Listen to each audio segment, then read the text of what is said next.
Блажевски Роберт е со следното прашање и прашува дали нутритивните вредности на задниот дел од производите се реално точни. Роберт,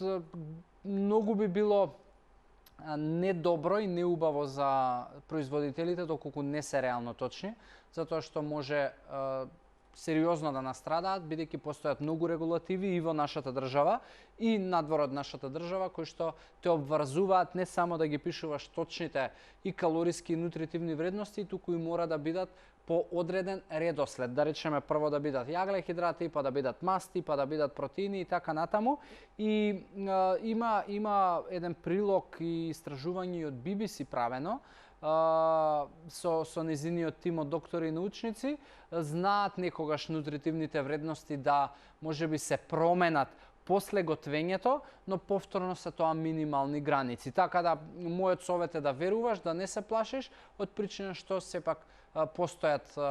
во денешно време доста добри регулативи и начини како тоа да биде заштитено, а и самите производители ретко кога ризикуваат да можеби на краток рок со цел да продадат нешто па да сменат во етикетите било какви вредности.